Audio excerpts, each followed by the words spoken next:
Welcome back to Rudy Giuliani's Common Sense. It's our purpose to bring to bear the principle of common sense and rational discussion to the issues of our day. America was created at a time of great turmoil, tremendous disagreements, anger, hatred. There was a book written in 1776 that guided much of the discipline of thinking that brought to us the discovery of our freedoms, of our God-given freedoms. It was Thomas Paine's Common Sense, written in 1776, one of the first American bestsellers, in which Thomas Paine explained, by rational principles, the reason why these small colonies felt the necessity to separate from the Kingdom of Great Britain and the King of England.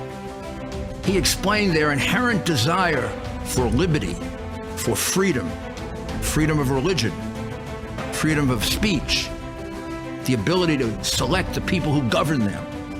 And he explained it in ways that were understandable to all the people, not just the elite. Because the desire for freedom is universal. The desire for freedom adheres in the human mind, and it is part of the human soul. This is exactly the time we should consult our history. Look at what we've done in the past and see if we can't use it to help us now. We understand that our founders created the greatest country in the history of the world, the greatest democracy, the freest country, a country that has taken more people out of poverty than any country ever. All of us are so fortunate to be Americans. But a great deal of the reason for America's constant ability to self-improve is because we're able to reason, we're able to talk, we're able to analyze. We are able to apply our God-given common sense. So let's do it.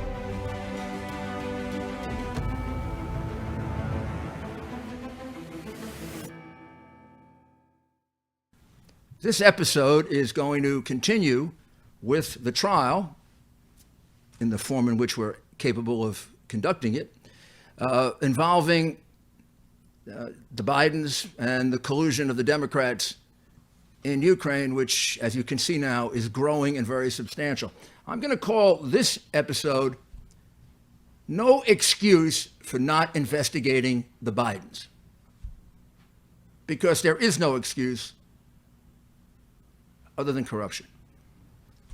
So far in the episodes, very briefly, you've seen evidence in the form of witnesses, tapes, videos, documents, and we have more to go. You've actually seen the vital part of the case. This is at core, a two-witness, one smoking gun document, the money laundering document, and a deadly video in which there's a confession by Joe Biden, so clear that, again, it's astounding that confession didn't lead to an immediate investigation when he said it, except for the double standard that we have in Washington and the corrupt, sick inability of the press to pick up major crimes by Democrats and to exaggerate minor things for Republicans.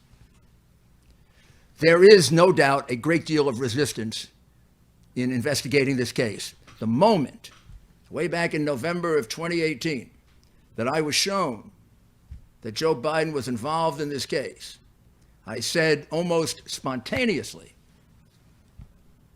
well, it wasn't quite doggone it, it was a word similar to it. Why does he have to be involved in this case? Because they are going to kill me when it comes out, because he's one of the protected ones. He's one of the protected ones, like Hillary Clinton, who was protected from, smashing up 13 cell phones, bleach bidding a server. I can't even say these things and understand why she wasn't prosecuted. And destroying 33,000 emails. And she wasn't prosecuted. Fix. I knew they'd do the same thing for Biden because he was their hope against Trump. Although at the time, it was 2 years before the election. He looked to me like he couldn't walk across the street, couldn't make it to the finish line. I didn't think of him as a presidential candidate. I know they'd love to say that, but I didn't. But there's so much resistance to investigating this. It's I've been in and out of the prosecuting business for some time, and I think I'm not bragging if I say I've had a lot of success at it. This is the clearest case of bribery, extortion, money laundering, and if you'd like to take me beyond Ukraine to China, Iraq, Pennsylvania, I could do a RICO case here against the Biden family enterprise that was shaking down people for 30 years selling Joe's office.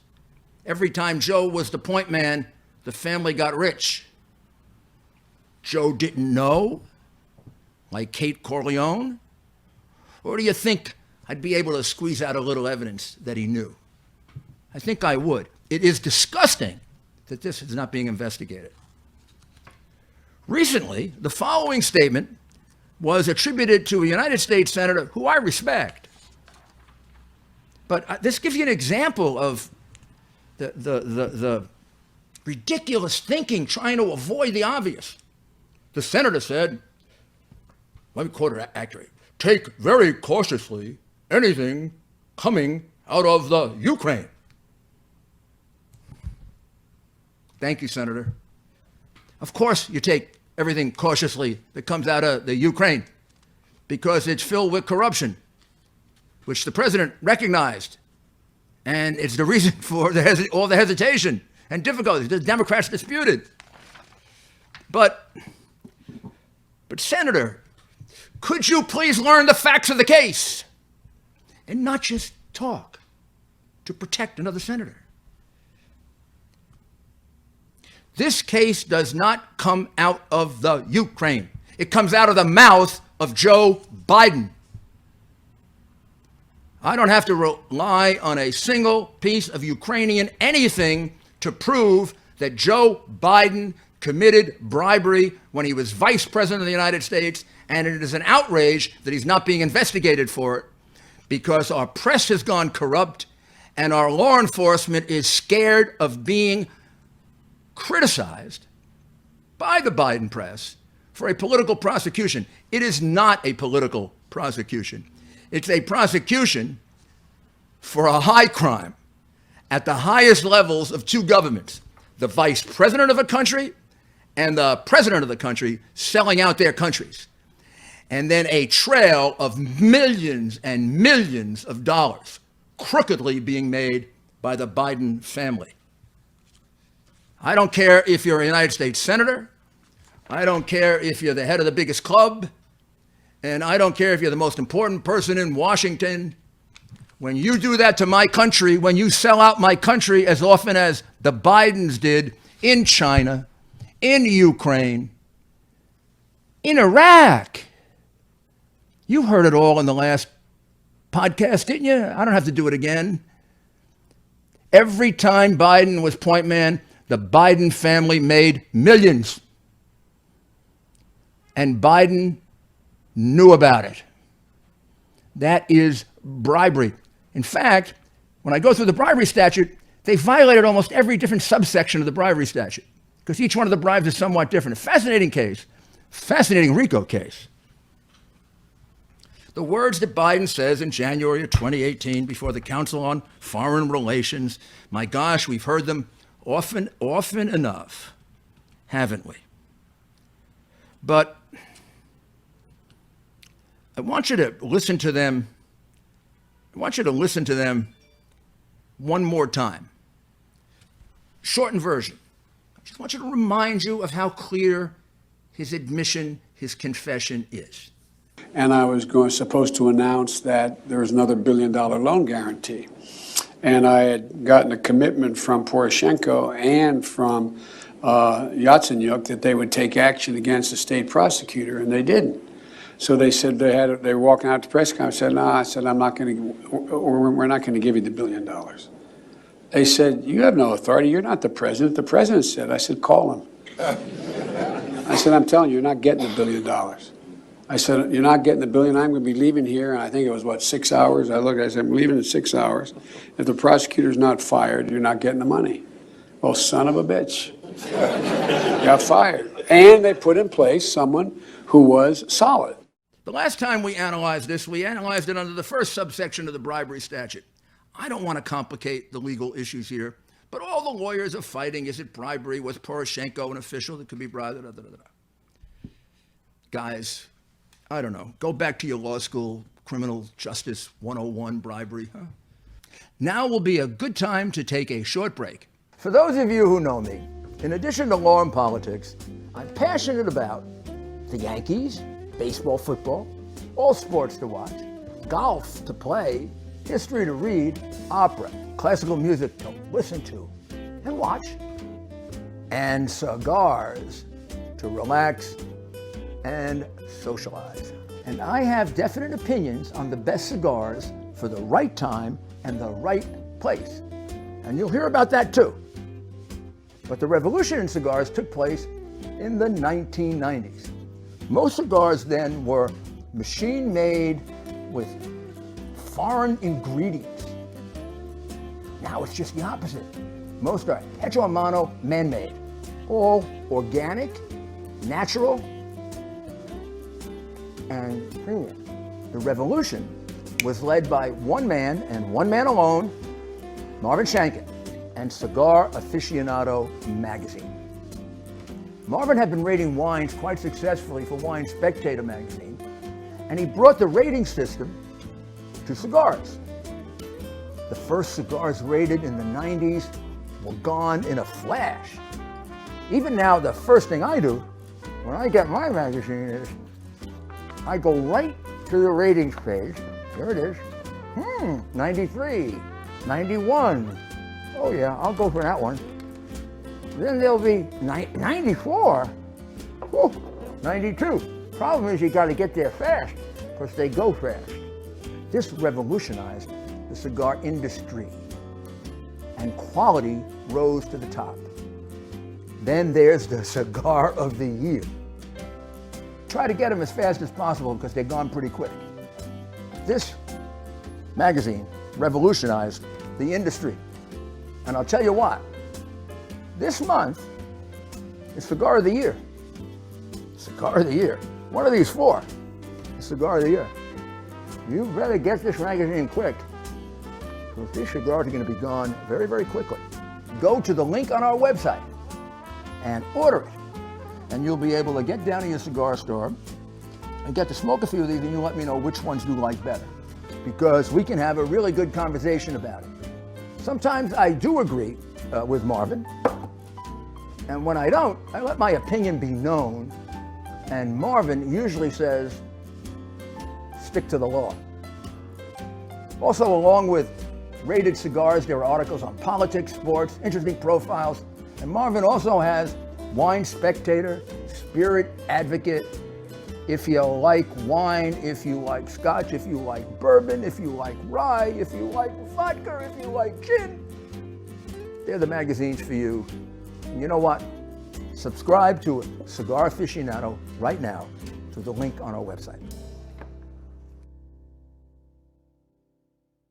Welcome back. There's a second section under the bribery law, and I'm going to put it up there so you can see it. I kind of broke it down to simplify it. Here's how you prove, beyond any doubt, from that tape, that Biden committed the serious federal crime of bribery while he was the Vice President of the United States. And he did it with the President of another country. He dishonored our country and their country at the highest levels. The statute goes something like this. You see that first line.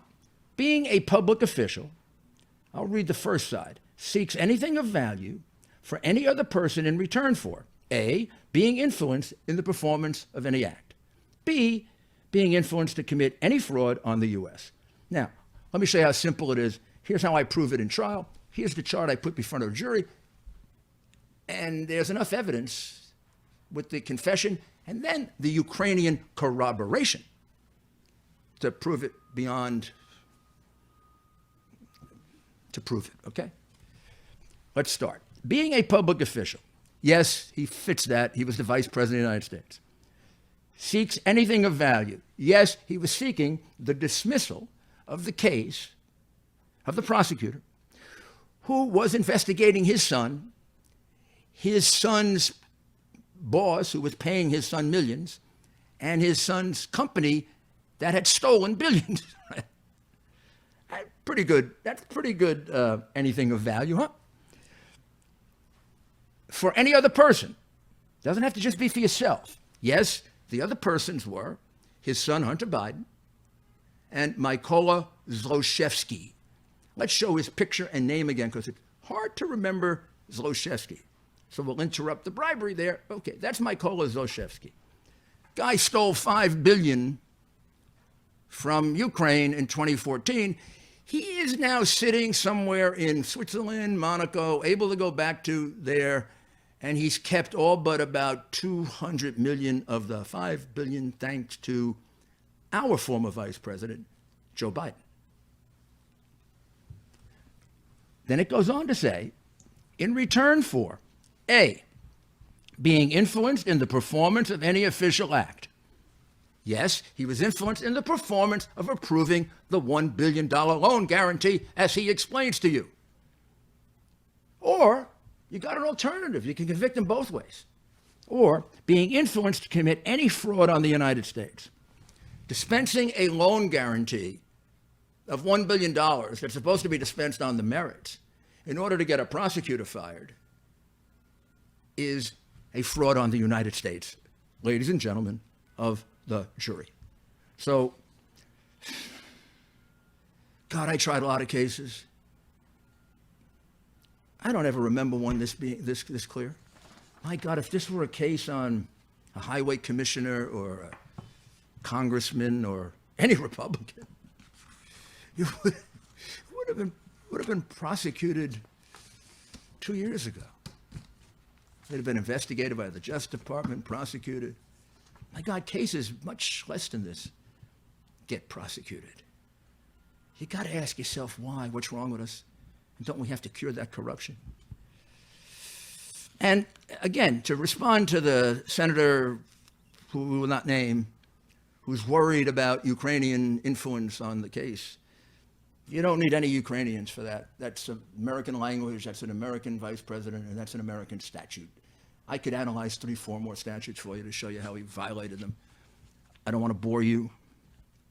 So the issue is not really having to look much further than the fact that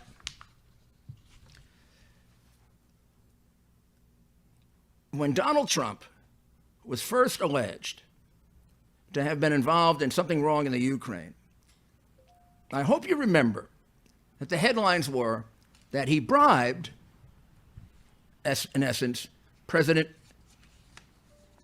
Zelensky.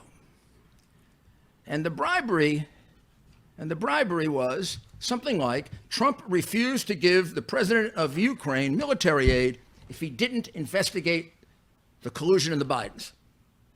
That created mass hysteria. Headlines all over the place. Nobody even waited to ask Trump. Did he know? Didn't he know? Biden always gets to say, I didn't know. And then it goes away. Case of Trump, headlines immediately. Trump bribed the president of Ukraine. Impeach him, shoot him, get rid of him, do something to him. That created mass hysteria for a couple of days. Yet it was entirely untrue. He didn't threaten him. He didn't withhold aid. We have the conversation. Most important thing is Zelensky said I wasn't even pressured about 10 times. It's entirely untrue. Yet it caused an impeachment and, thank God, an acquittal. Yet Biden said exactly the same thing. He said, I told the president of the same country, different president, the crooked one, Poroshenko, I told the president of the same company that I'm going to withhold your needed $1 billion loan guarantee if you don't fire a prosecutor. Isn't that the same thing? Vice president, president make a difference?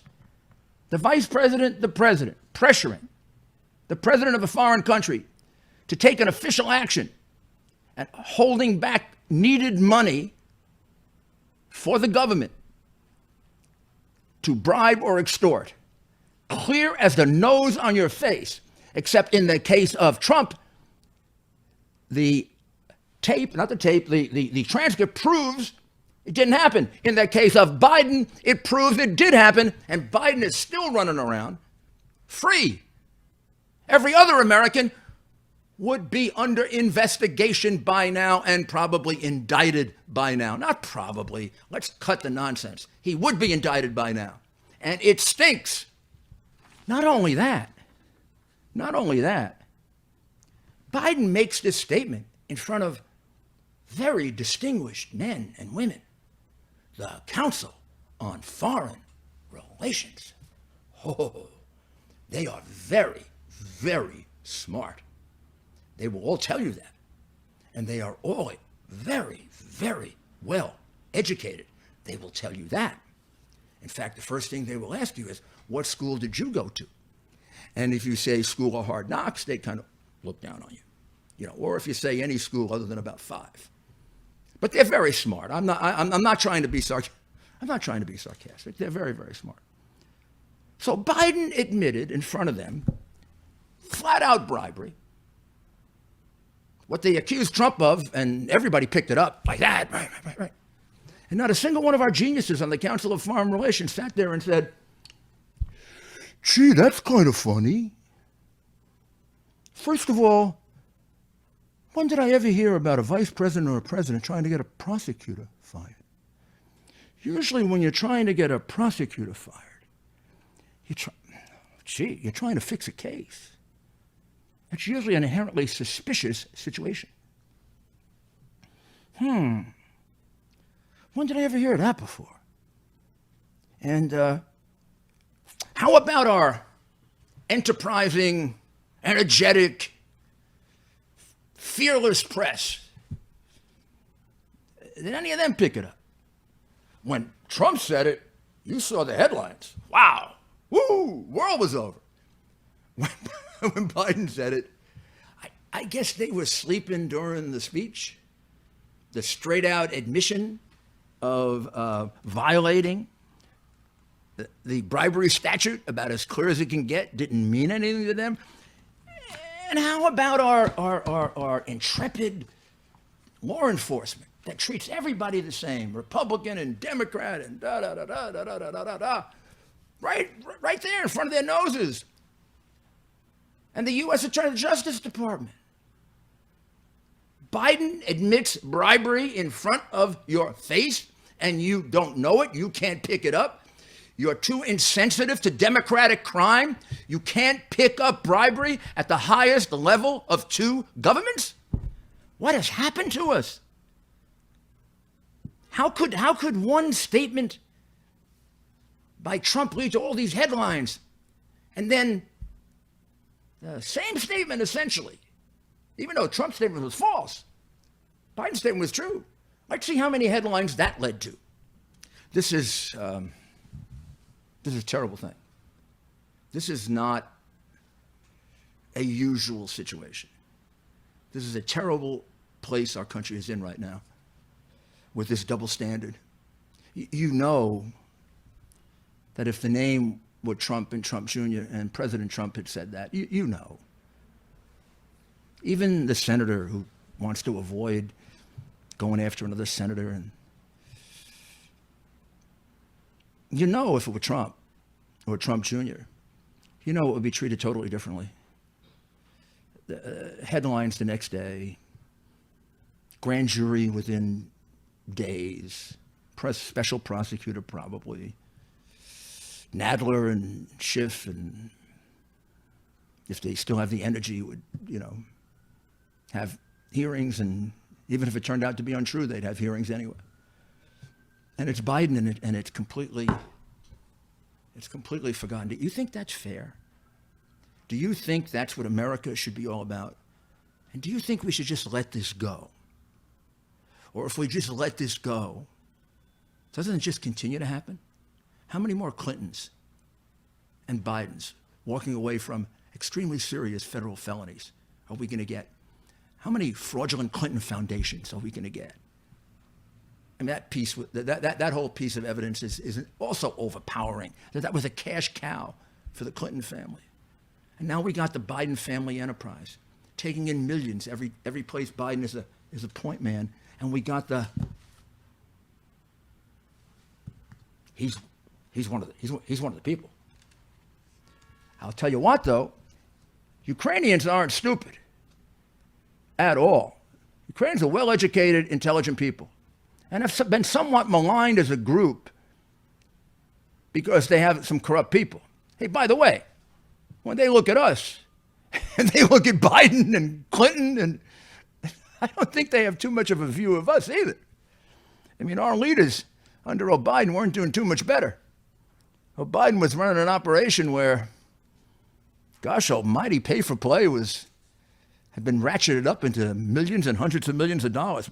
And this case gets opened up. You're going to find out about that. It's another reason why the Democrats are fighting to the death not to open up this case. But every Ukrainian knows that Biden was involved in corruption. I think Teloshenko told us that last time. Oh, yes. There was a lot of pressure. Did everyone know that Biden had threatened Poroshenko Yes. with cutoff in money if he didn't fire Shokin? Within the government and people outside the government, some did knew, and within the government, everybody knew that Biden was the pressure point on firing Shokin. So let me show you why this is a matter of national security. One of the major issues between the United States and Ukraine, one of the major things about Ukraine and why it's so important to us is it's right there, right next to Russia. It's it's a place Russia has for 1,000 years wanted, the breadbasket of Europe. From our point of view and the point of Western Europe, it's a hedge an important hedge against Russia. And of course, they've been invaded. They're invaded by the Russians. They were killed by the Russians, and the Obama administration and Joe Biden as the point man, he got a lot of money, but he failed in his mission to push the Russians back. In fact, he wouldn't even give the Ukrainians lethal weapons. Like, what are they going to do? Here, the Russians, the big guns, and it took President Trump to come in and give them the lethal weapons. But how are we going to get them to set up an honest government? I don't mean like perfectly honest, but I mean not systemically corrupt, which is what they are. And here's why that affects us. They need $400 million for military aid. I don't know, maybe $100 million gets to the military. There's a report I'm going to show you in the next episode where $5.3 or $5.7 billion in aid to Ukraine is not properly accounted for. I didn't say $5 or $50. I said $5.3 to $5.7 billion in aid. So anytime you're giving them money for a critical purpose, you don't know if it's going to be used for that purpose. So getting them to be honest and accountable bears on our national security because they cannot be very effective as a wedge between Russia. It's basically they're not doing anything but stealing money, and we're stealing money with them.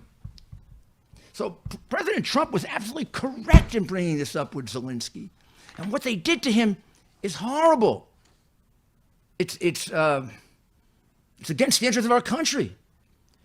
You cannot get Ukraine, to be honest, if you don't hold Joe Biden accountable. Because as you heard, they all know he was involved in corruption.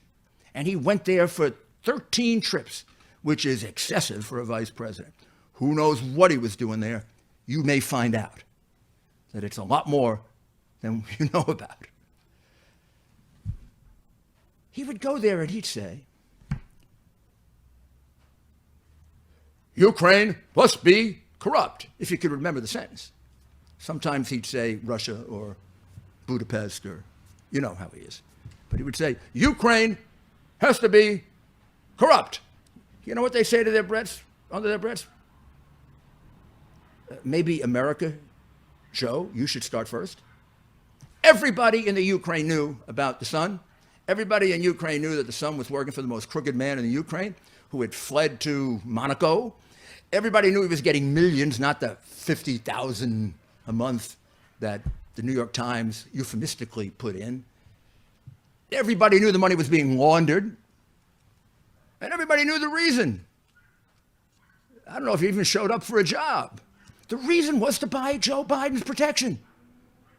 So that Poroshenko, if he tried to come after Burisma, if he tried to take the $5 billion away from Zlochevsky, there'd be Joe Biden there to stop him, who was more powerful than Zlochevsky because he was handing out the money. And when it came time to do it, Biden did it. It happened coincidentally, just as Shokin raided the Burisma office, arrested them, just as the money laundering document came in, Biden's on the phone 4 times demanding Shokin be fired. And he does save the kid, the company, and the crooked organized crime oligarch. That's about the biggest accomplishment Joe had as vice president. Maybe he'll put it down as one of his accomplishments if he runs. But he's not running. I mean, come on. You got to walk across the street to do that. Biden's actions in the Ukraine dishonored the United States of America, and he must be held accountable. If we can't hold him accountable, if we can't hold the vice president accountable, how do we expect them to hold their crooked politicians and oligarchs and people who are double dealing with Russia? How do we expect them to hold them accountable? Don't we look like a bunch of complete phonies? Well, that sure is what the Obama administration was. That is not what the Trump administration was. They have run into a president who really does want to drain the swamp. And many, many Ukrainians have called me and told me over the last couple of weeks, as I've been attacked viciously by the Democrats and their sycophant media, that President Trump should be thanked for finally taking the issue on, because they didn't know what Obama was doing, but he was basically just watching this all happen. And when I say the evidence is clear, this money laundering document, nobody made this up. This money laundering document came in right in the middle of the time that Shokin was fired. The money laundering document, I'm going to show it to you again because it is a smoking gun that you cannot run away from. I want someone to tell me they're not going to prosecute this. There it is. Latvia tells Ukraine that Hunter Biden is under criminal investigation for being involved in money laundering. $14.6 billion. It goes from Ukraine, loan, to Latvia, loan, through Belize, loan, to Cyprus. 3 different companies. It wasn't a loan at all. It was a payment of money to the board, $14.6 million. That's a good board payment, but payment to the board. The board members all listed, you see it, they got money after their name. Then you get to his partner, Devin Archer, and Hunter Biden, no money after their name, but they got money because there's money left over. So the prosecutor, Kulyuk, who you're going to hear from in a minute, I'm going to summarize in a minute, the prosecutor Kulyuk calls up and says, how much for those guys? You know what he's told? The American embassy told us we couldn't tell you. He never got the amount. I got the amount because Devin Archer, that other great American involved in the Biden scheme, got prosecuted and convicted of securities fraud. And in the securities fraud case, the document came out showing the $3 million coming to their company, Rosemont Seneca. And it shows a lot more. So that's the case. No Ukrainian witnesses, did I? That one document from Latvia. Everything is American, Senator. How do you run away from it, Senator? What is it? What is it with you guys? I mean, a senator can disgrace the United States. A senator can take bribes. His family can make millions off his public office. He can make fools out of us in Ukraine. He can let his son become a partner with the Bank of China while he's negotiating with China. He can let his brother get a highway contract for $500 million in Iraq when he's the point man for Iraq. And you guys don't get angry. Where's the integrity? Where's America is more important than your club? Well, let me just finish by quickly going through the Ukrainian witnesses who merely are corroborators.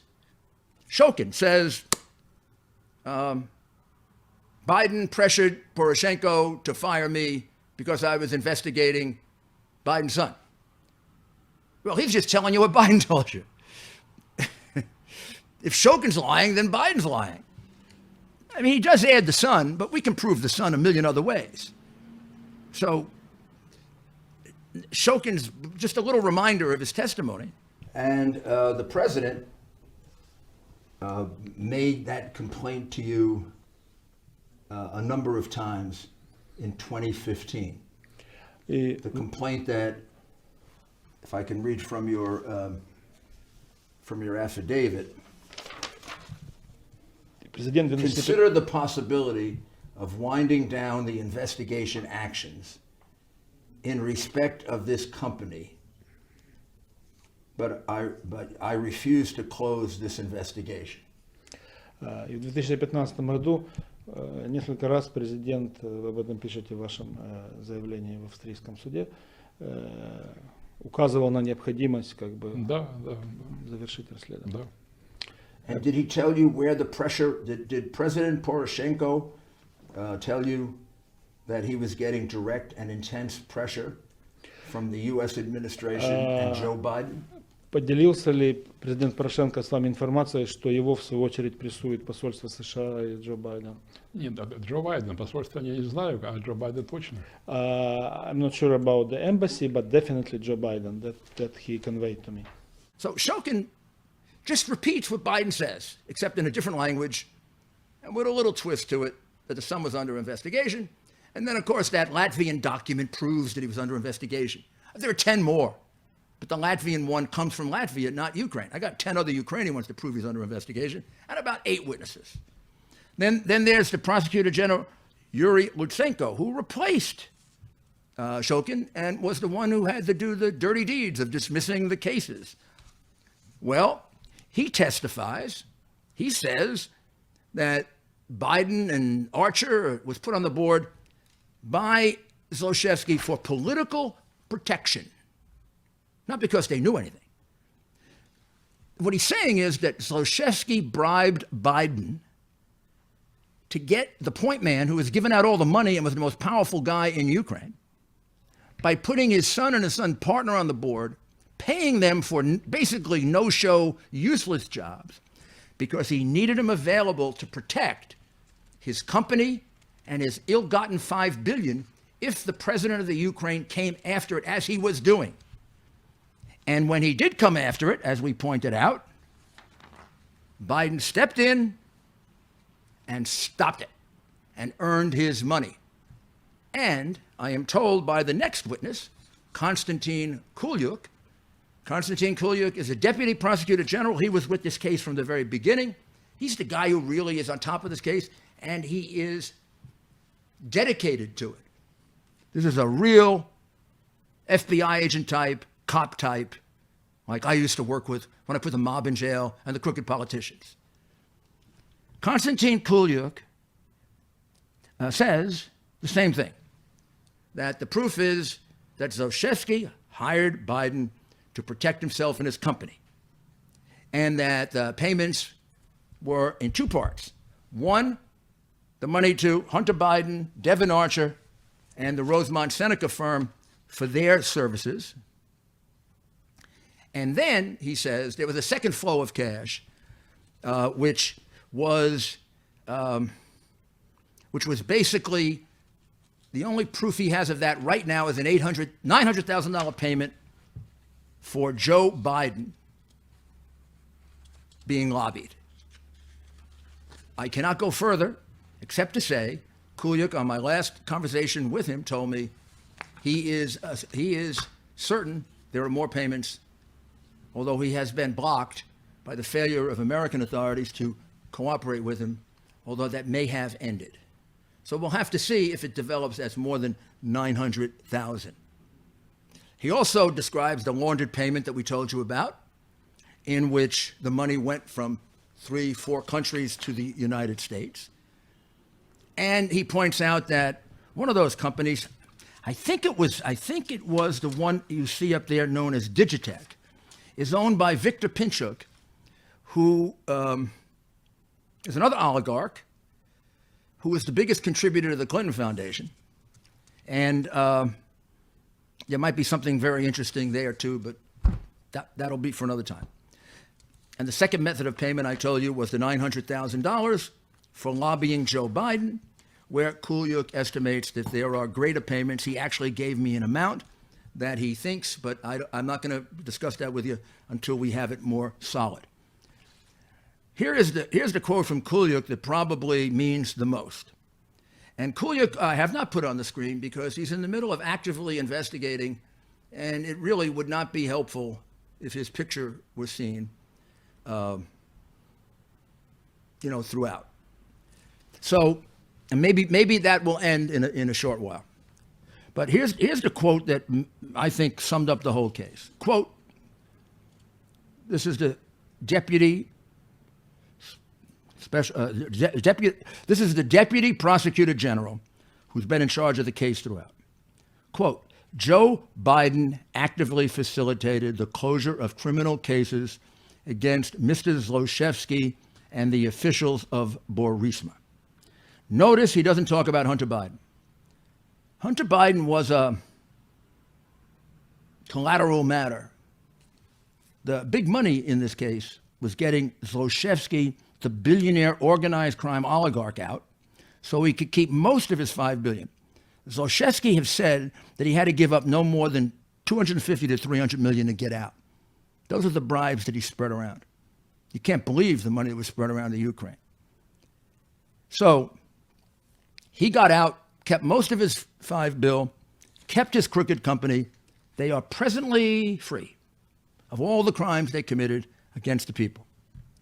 And Kulyuk will also testify that the black ledger that was created, which was fraudulent, was really created not as evidence against Manafort. It was created to be used as a way to get Trump out of the campaign. They kept talking about it as it will destroy his campaign when it's revealed in late August of 2016, when Ms. Chalupa, who you may remember, is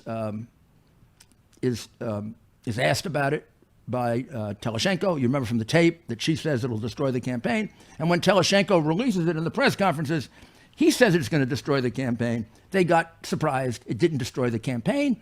So they did like Peter Strzok did, who was going to prevent him from being president but had a plan for after. The plan for after was, let's get Manafort under investigation. But the document is a fraud. Nazar Kolanitsky. Nazar Kolanitsky is the head of what they call SAP. He's the special prosecutor.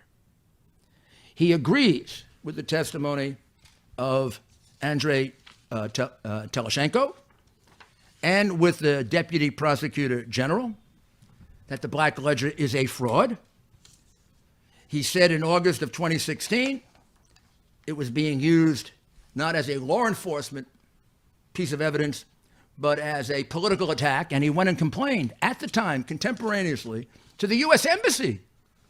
Christopher Smith, who told him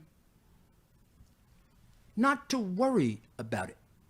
Very consistent with Maria Antonovich's testimony when Jim Jordan asked her, did you ever do anything about all the things that you knew the Ukrainians were doing to attack Trump? The names they were calling him, Teleshenko, Sitnik, the president, Shali, the ambassador, all attacked him. The black book that was improperly put out. I mean, you were concerned with collusion in our election. You're real concerned about Hillary.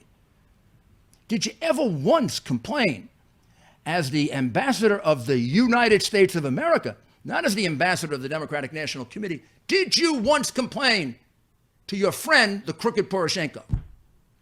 Answer, when she put her head down, was no. You need to know any more about her? I mean, we know plenty about her. So, there are other witnesses and documents. Once again, I complete this by saying it comes down to Biden's statement, documents. The Ukrainians are not critical. The Ukrainians just corroborate. Ukrainians say what Biden told us, which I guess was hard to believe.